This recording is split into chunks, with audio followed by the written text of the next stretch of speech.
who has been trying to conceive for 7 months. She saw an infertility specialist 1 month ago, and she's experiencing worsening mood swings and anxiety during her first IVF cycle. So to highlight some key points, she's 36 years old. This will have an influence on when she can be defined as infertile. She has a history of depression and she's on an SSRI. And she's been trying to conceive for 7 months. And during her IVF cycle, she is having some effects on her mood. So what is infertility? It is the inability to conceive within 1 year of regular, unprotected sex in women less than 35 years of age. The time cutoff changes to 6 months if 35 and above. And if you're 40 and have a condition associated with infertility, often treatment is done right away. The prevalence is quite high. So it affects many of our patients that we see in the psychiatric setting.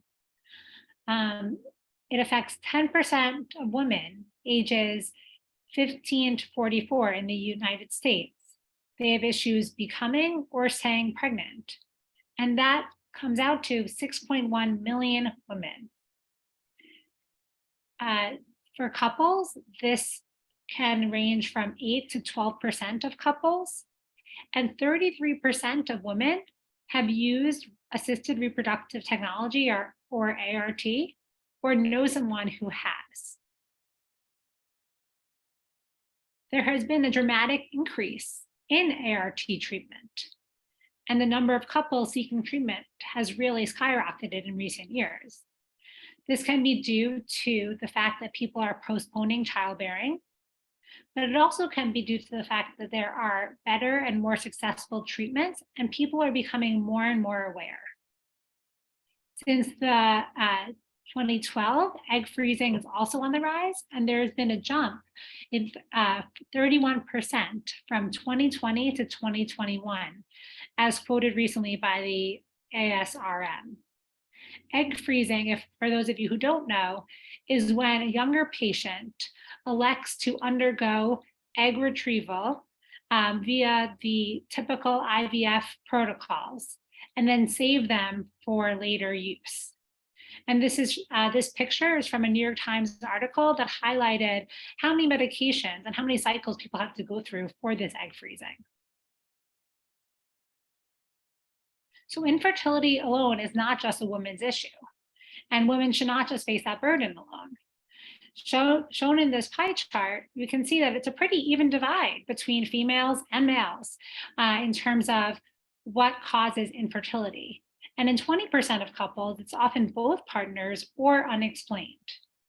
Since we are talking about women today, I will highlight for females, these causes can be uterine, such as fibroids, ovarian, such as polycystic ovary syndrome, tubal, such as pelvic inflammatory disease, or immune disorders. And then when thinking about the causes, we also need to think about mental health disorders and depression. And although we know, and although I'll get into later about how infertility can cause worsening distress and depressive symptoms can also have an effect on fertility status. So changes in ovulation can occur due to disruption of the hypothalamic pituitary gonadal axis. There can be thyroid dysfunction with hypo or hyperthyroid. There can be elevated prolactin causing changes in ovulation, as well as abnormal regulation of LH. And then changes in immune function associated with stress and depression can also worsen fertility status.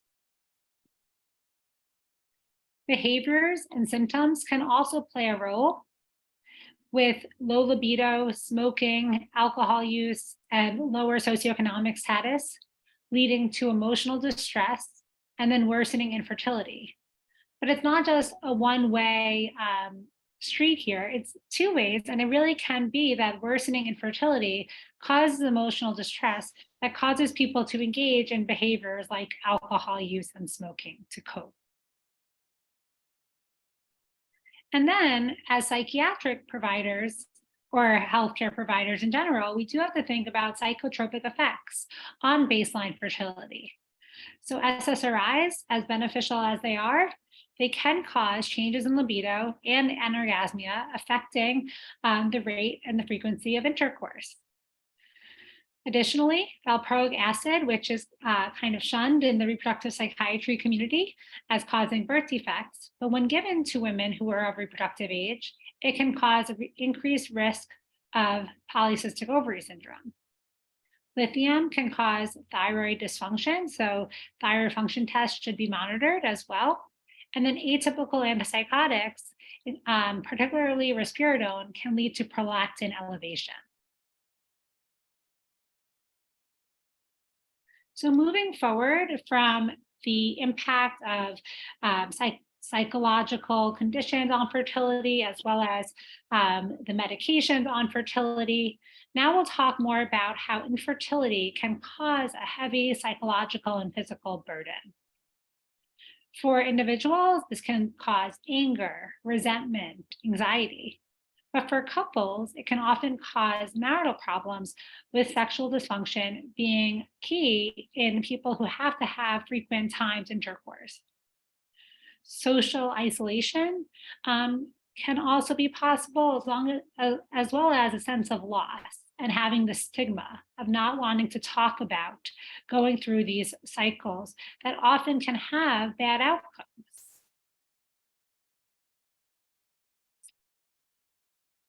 During infertility treatment, depression and anxiety are significantly higher. So the most recent stats that I saw were that in 15 to 54% of couples undergoing infertility treatments, depression took place. And then anxiety took place in 8 to 28% of these people.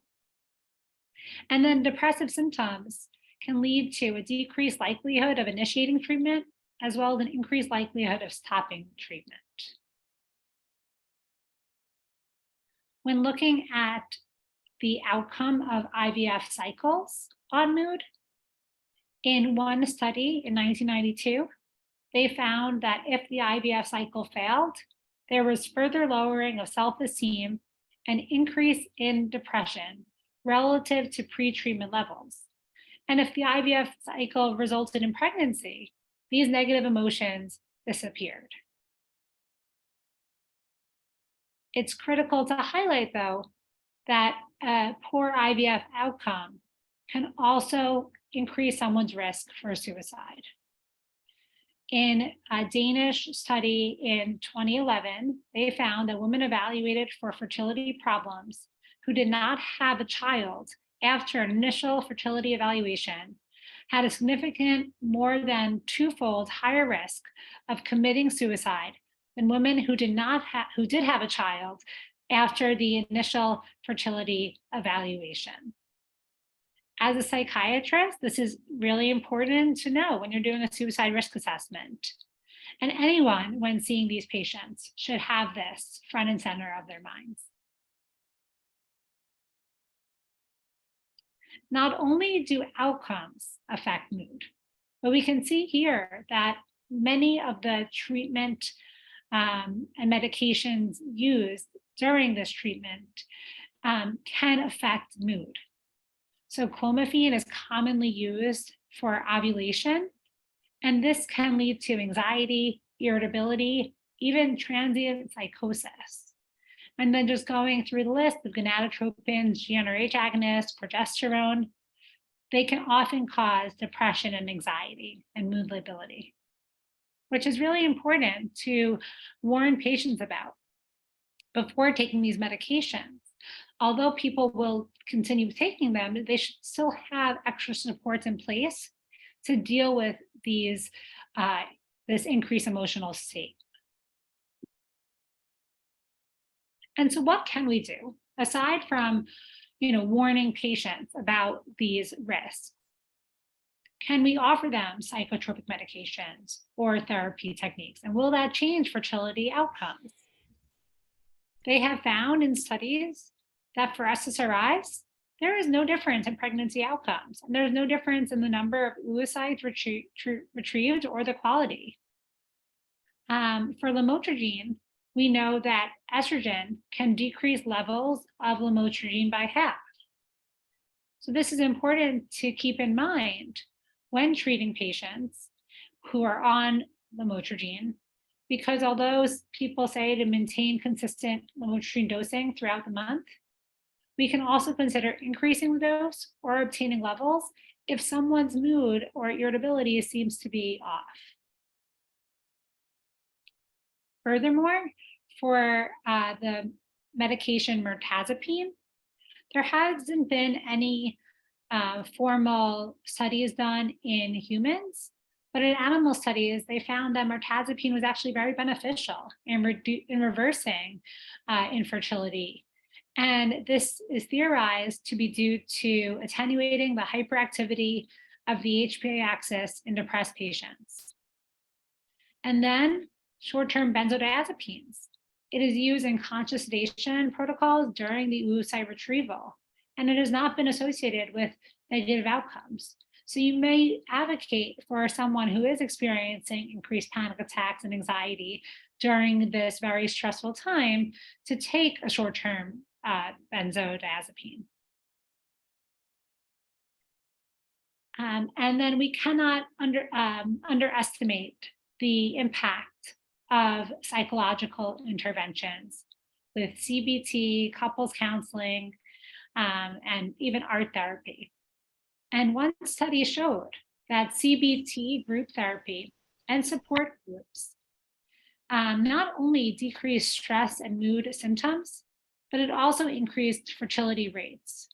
They found that those who participated in those two groups versus those who did not go to those groups resulted in 55% of those people having viable pregnancies versus only 20% in the non-group group.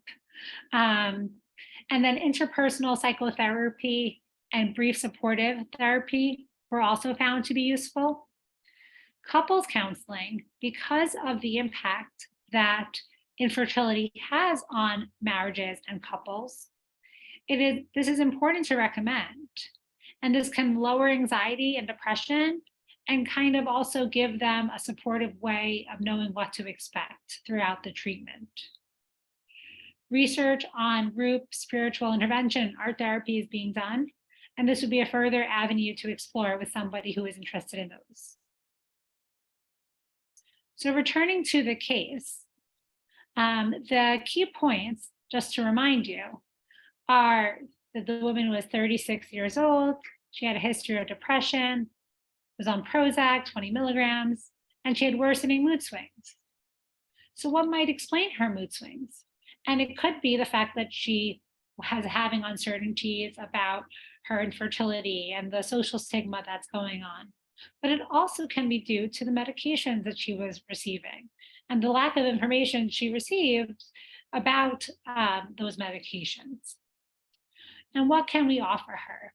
I would argue here that we can offer medication management as well as psychotherapy and having an increased frequency of social supports.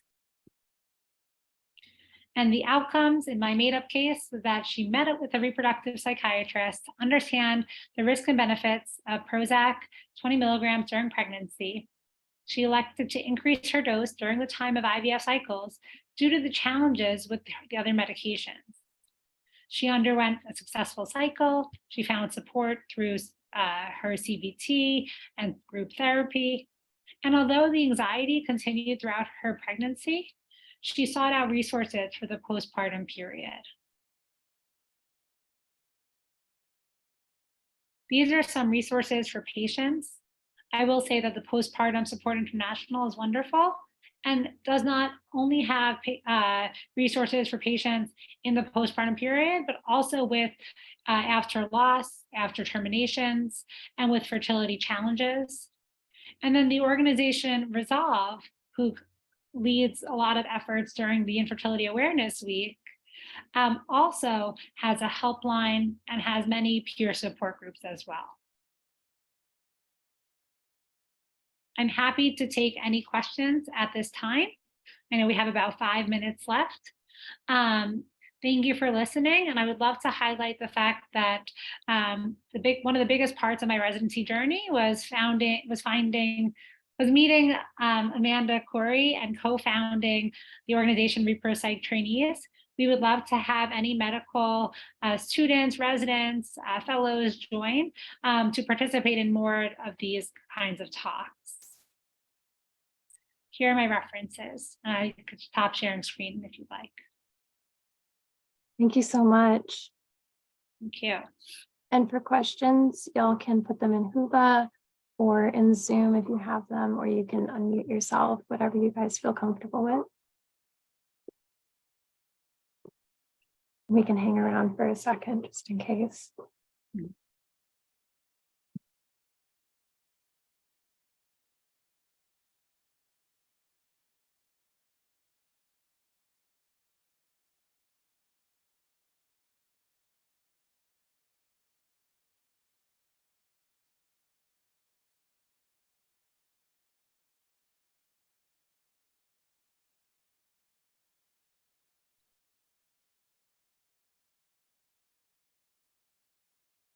I see a question. Okay. Okay, so thank you so much, Monique, for attending. When you mentioned the REI counseling her, do you know if they typically do this at all? My sense was that they wouldn't have much knowledge on psych meds, but I'm not sure. Yeah, I'm not sure either. And I think it very much varies from provider to provider. As an OBGYN intern, I would say that I never really learned so much about Clomid causing mood changes. I mean, of course, we all learn about typical side effects from OCPs or some of the contraceptive agents, but I don't think we learn about this particularly. And I think it's really important, having had friends who have gone through this process, who have had significant mood swings. I will say it's pretty severe. But thank you so much, Monique, and hopefully that will be on the agenda more frequently.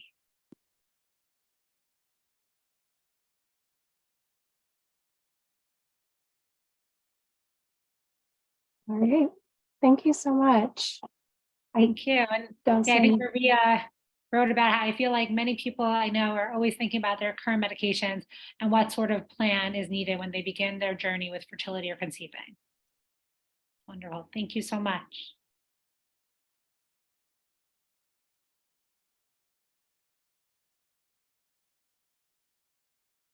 All righty. I'm going to go ahead and end this session, but thank you so much for speaking with us today.